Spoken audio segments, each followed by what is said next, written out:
The topic of this video is about the original story of the collapse and the pyramid ships. This does not reflect the current story, and I ask that you remember that. Thank you.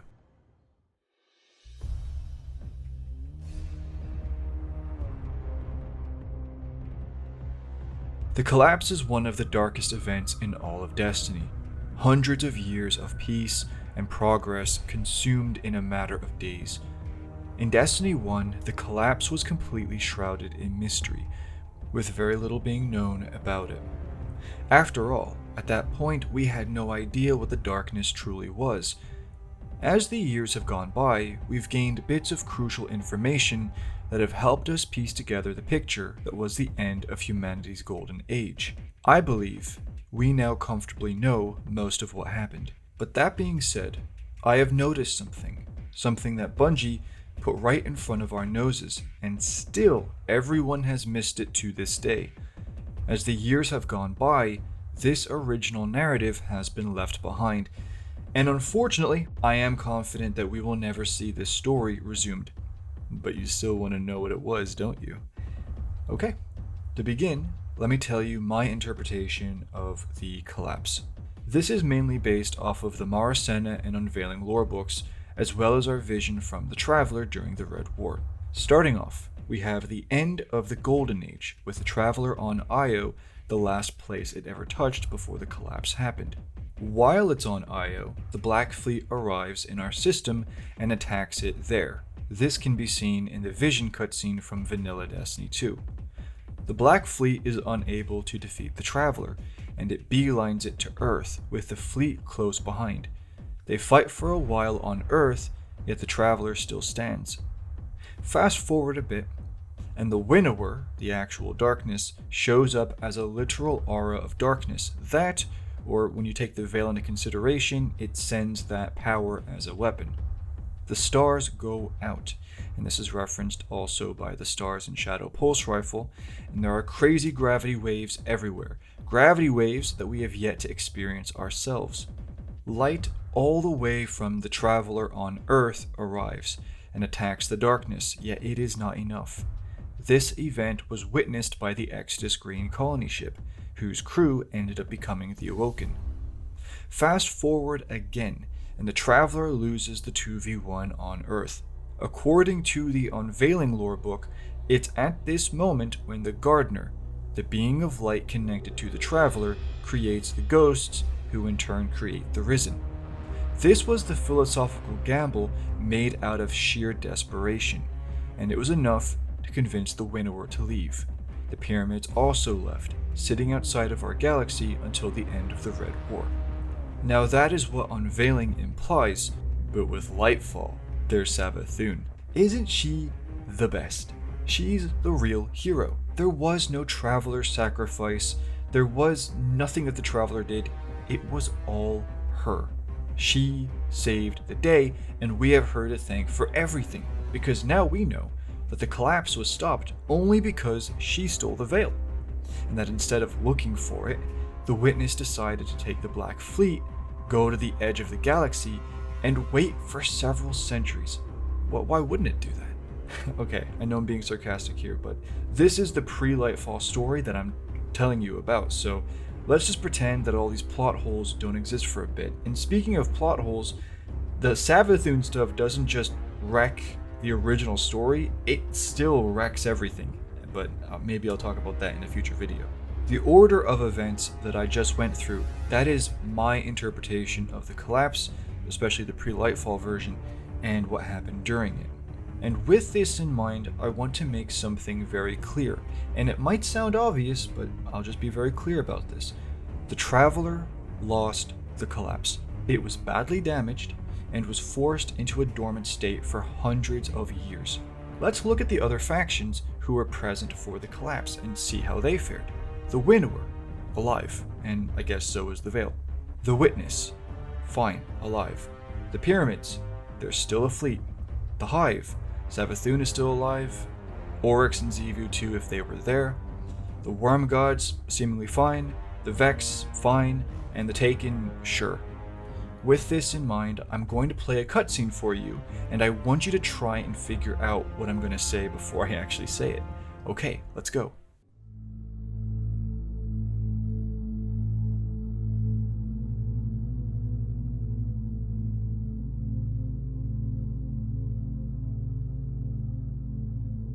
I never knew you in life. Your first life, anyway. You died on a battlefield long before my time. Something special brought us together. They called it the Traveler. And when it arrived, it changed your world forever. It was a golden age. And for centuries, humanity thrived. Until it didn't. An ancient enemy pursued the Traveler across the universe. Humanity faced extinction. But the Traveler made a choice. Its sacrifice destroyed its ancient enemy and brought life to the ghosts. I am a ghost. More importantly, I'm your ghost. And you are one of the Travelers chosen. You are a guardian.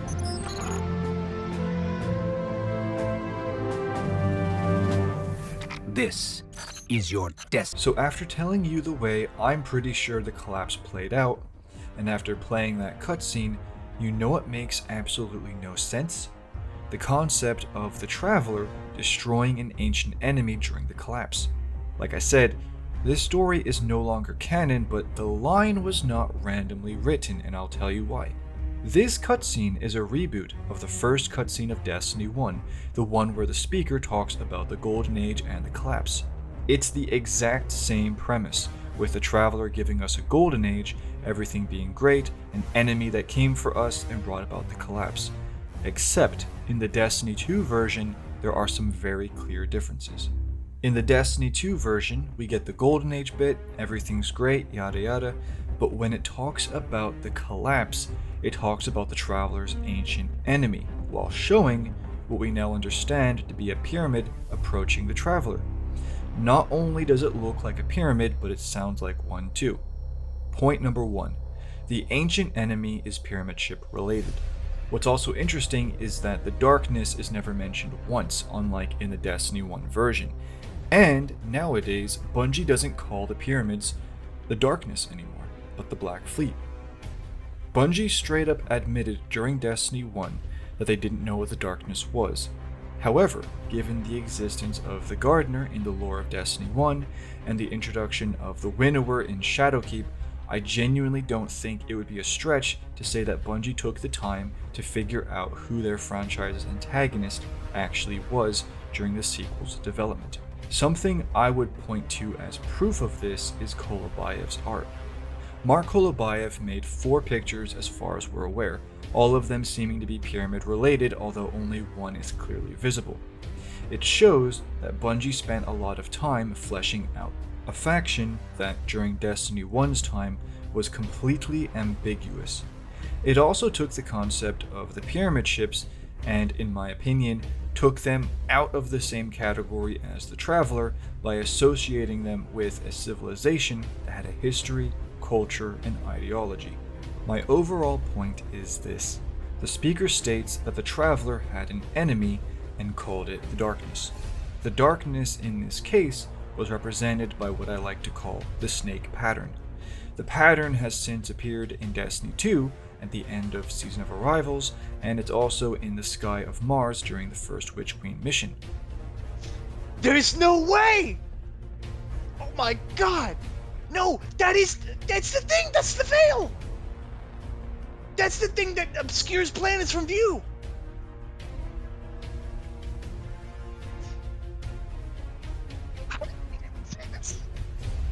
I believe it's safe to say that this pattern represents the Black Fleet. At the same time, as I have mentioned a lot over the years, the Black Fleet aren't the actual darkness, and we all know that now. Ever since Beyond Light, Bungie stopped directly calling them the Darkness. Even the Witness, who many believed at the time was the big bad, is not called the Darkness, but the Child of Darkness. Just how we are not the Light, but the children of the Light. So with all of that being said, allow me to recap and summarize here. The Destiny 2 cutscene talks about the collapse and shows a pyramid, while at the same time saying that the Traveler destroyed its ancient enemy. The term Darkness was never mentioned in this cutscene, and considering I don't believe the pyramids are the Darkness, this makes sense. So once again, the Traveler had an ancient enemy that it destroyed during the collapse, and it was not the Darkness, but it was Pyramid Ship related. Here is something else that is very interesting.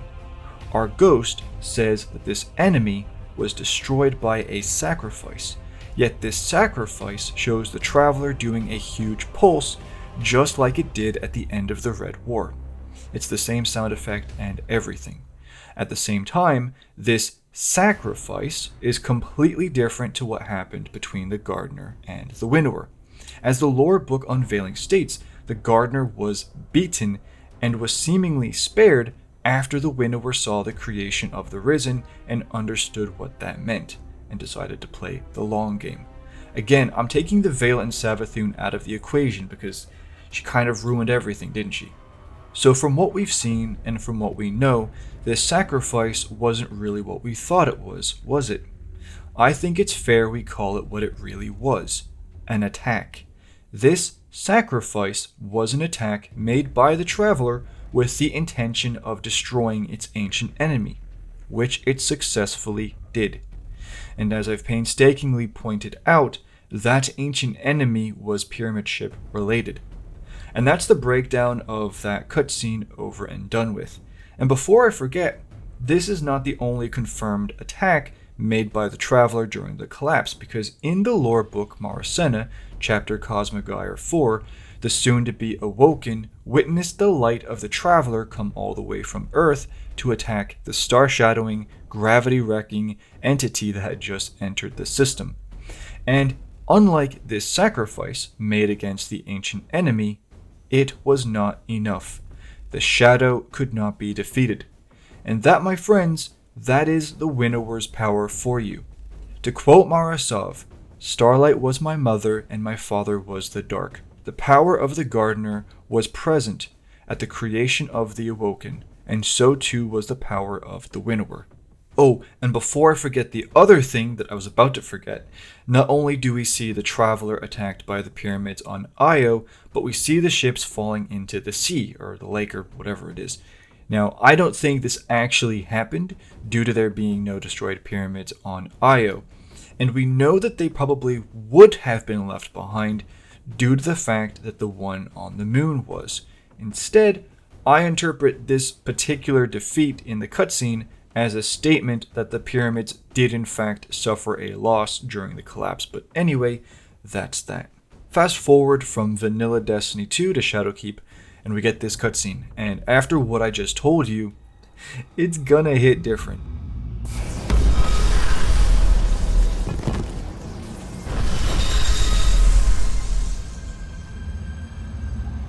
Eris Morn.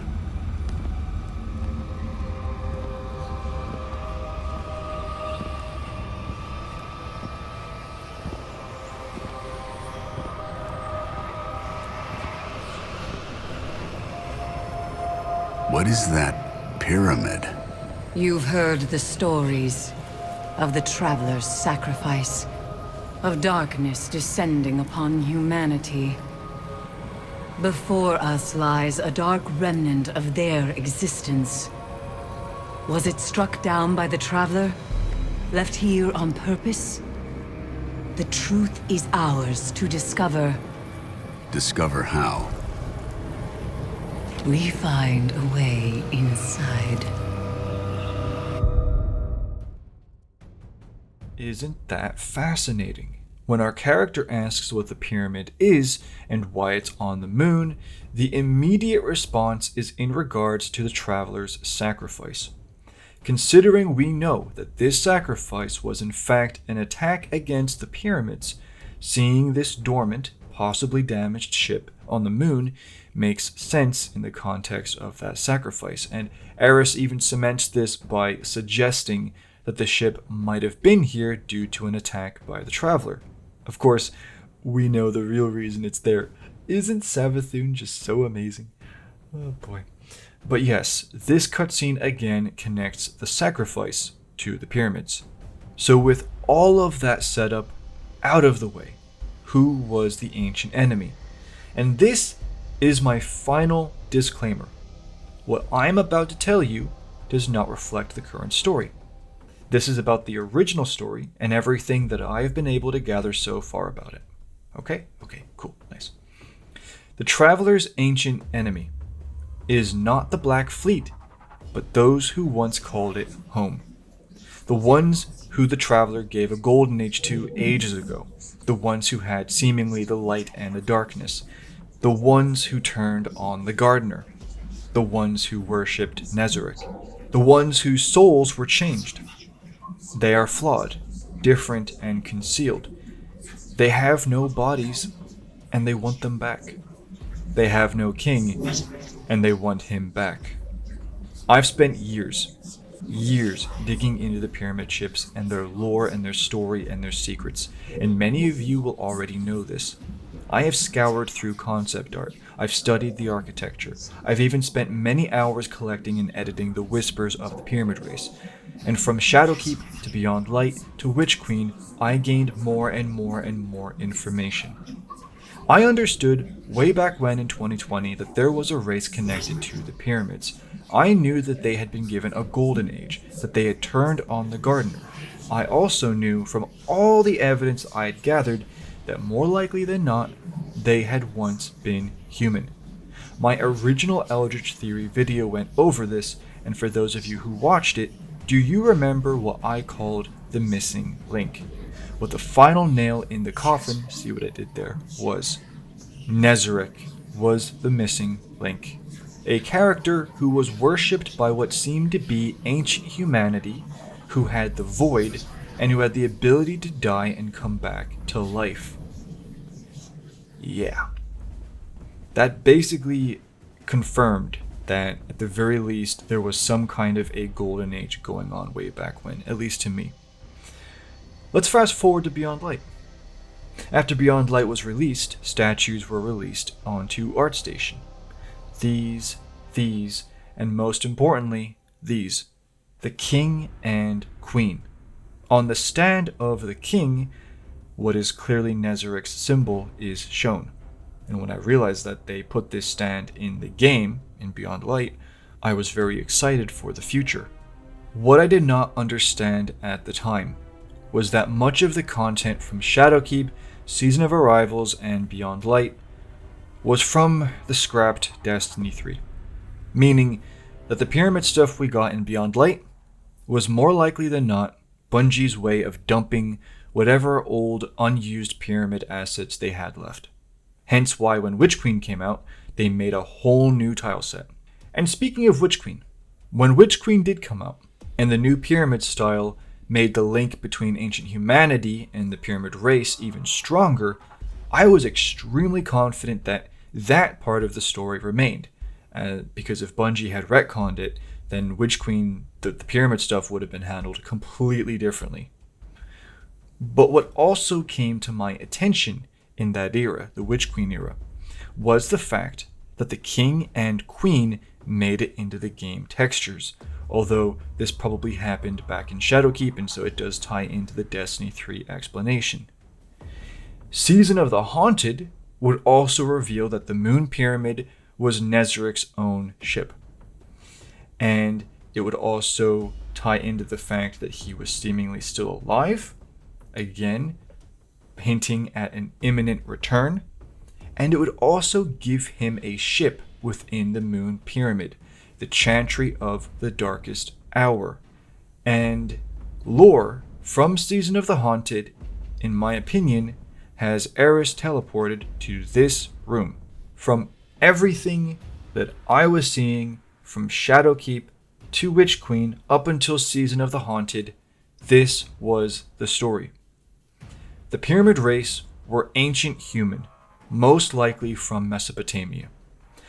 Ages ago, they were given a golden age by the gardener, and for some reason they turned on her, forcing her to flee, with them not far behind. Their leaders were a king and a queen, with the queen being unknown. I've not seen anything about the queen. But the king being Nezarec, whose people worshipped him as a god, the final god of pain.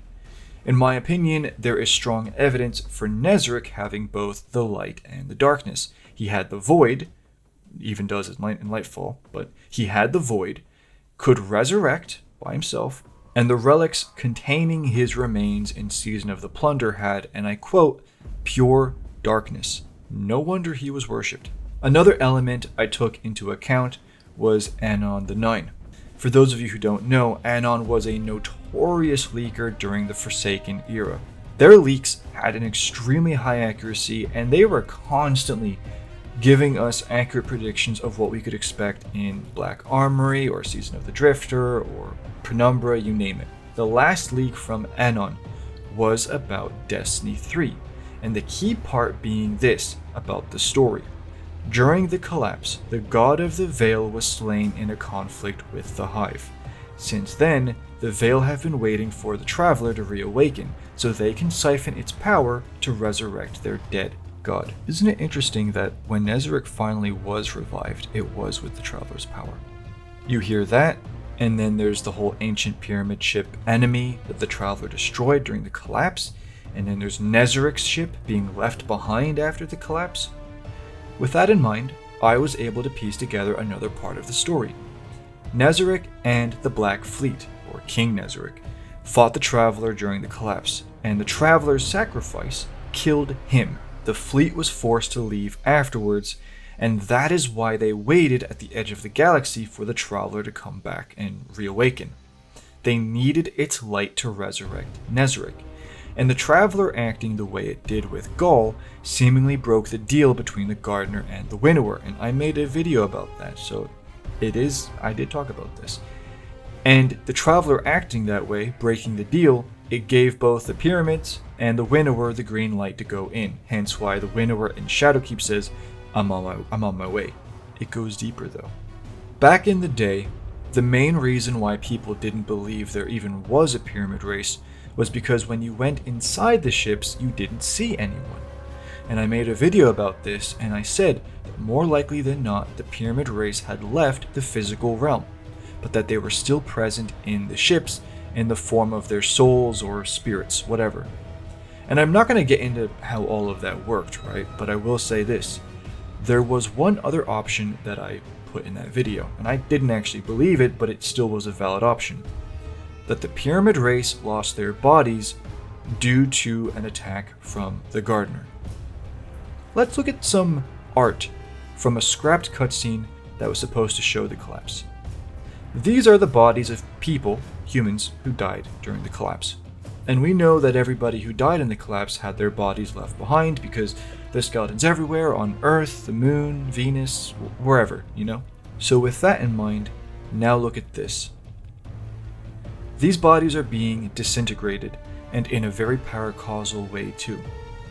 It is my opinion that in the original story, the Traveler's sacrifice not only killed Nezarec, but also destroyed the bodies of his people, leaving them as effectively ghosts and neutralizing the Black Fleet as a threat during the collapse.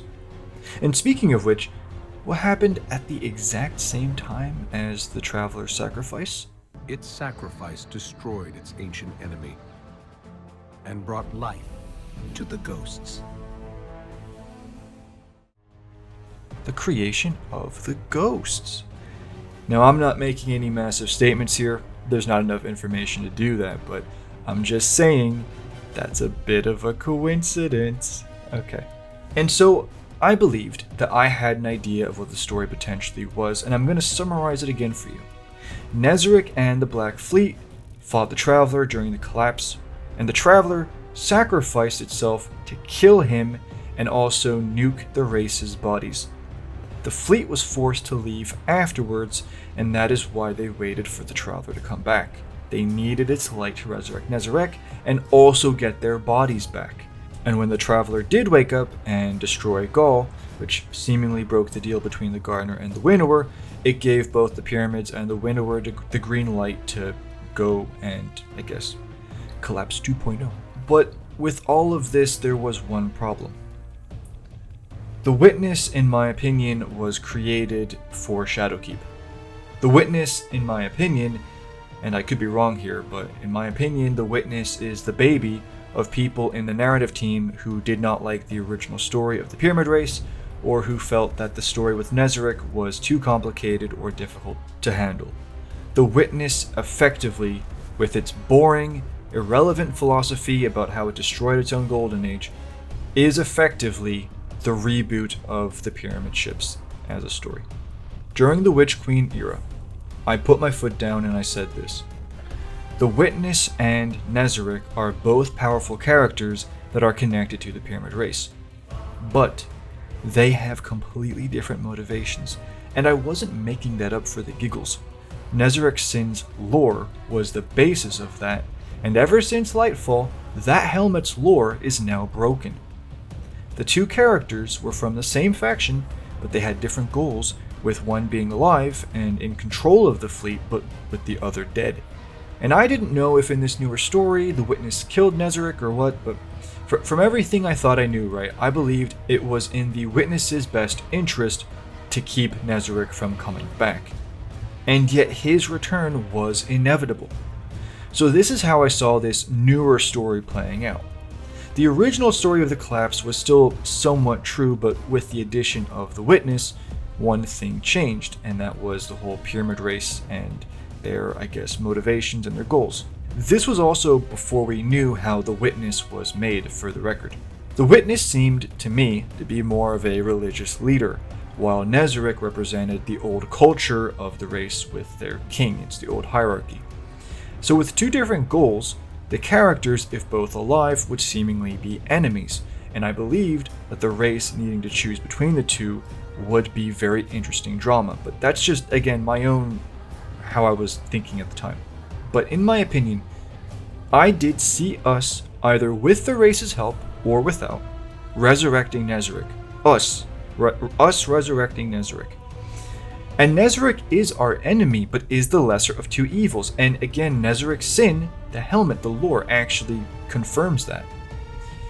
And at the same time, Nezarec would have a bigger bone to pick with the Witness than us. And so we would unleash Nezarec on the Witness to give us an advantage.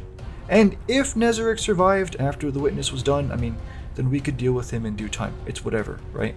It's basically Thor Ragnarok, with Thor resurrecting Surtur just to, use on Hela. So that was my hope, right? Even with the Witness and all of that, that was my hope. But there was one thing that made me very, very concerned. Nezarec's Whisper. The Glaive's lore is amazing. The name is amazing, but the description is very concerning. It implied that Nezarec was a disciple of the Witness, and not only did he serve the Witness, but that he might potentially not be from the Pyramid Race at all.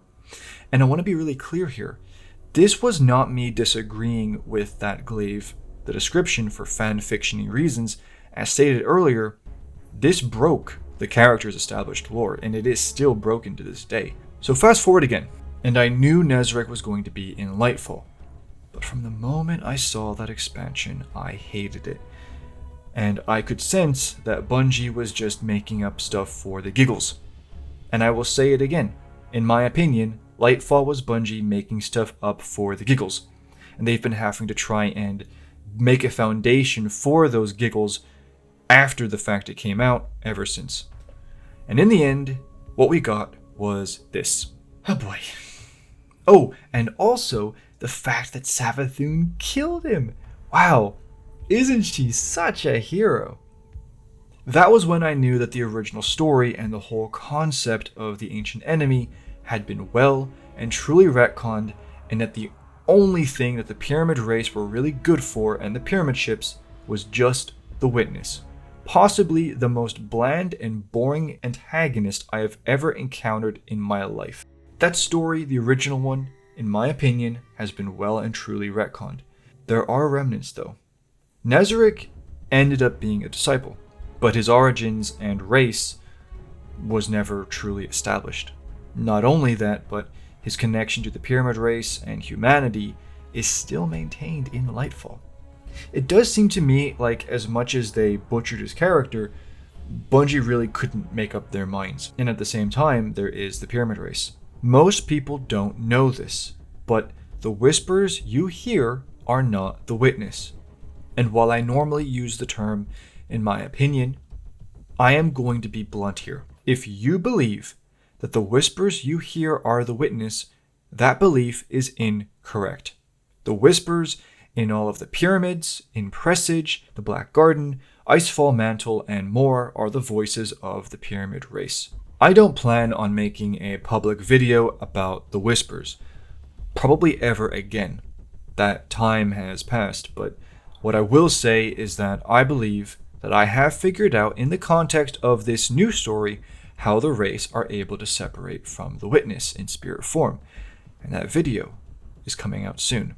And speaking of this video though, this video has gone on for a long while, and as I've written the script, I have come to realize that this has parts of other videos that I didn't actually plan on making for a long time. And this is the truth. The story of the pyramid ships has been completely changed regarding their motivations, the story of the collapse, and their leadership. And I believe that what we have in the place of these aspects is a direct and undeniable downgrade.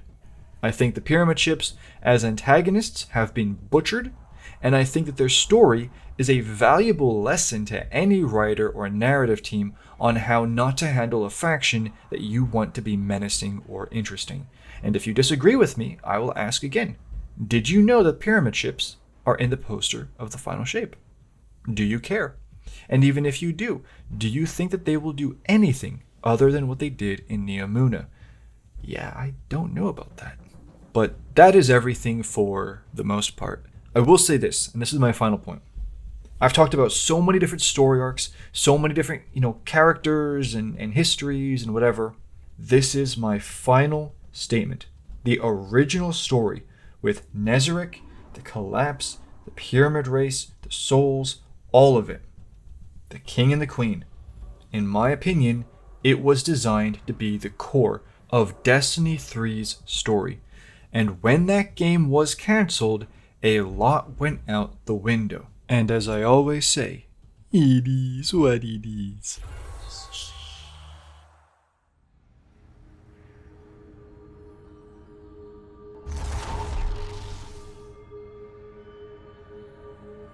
I know that I got a bit heated there at the end, and maybe I had some sarcastic or whatever comments, but at the end of the day, when you care about something so much and you spend so many hours and actually kind of years trying to figure things out, and then continuity gets thrown out the window or you get downgraded stories, you're gonna kind of feel a certain way. But that is everything that I can tell you about the Traveler's ancient enemy, the original story of the collapse pertaining to the pyramid race, Nezarec, the king and queen, all of that. But what do you think? Do you wish that we got that original story, or are you happy with what we have now? I hope you enjoyed this video, finding it either entertaining or informative.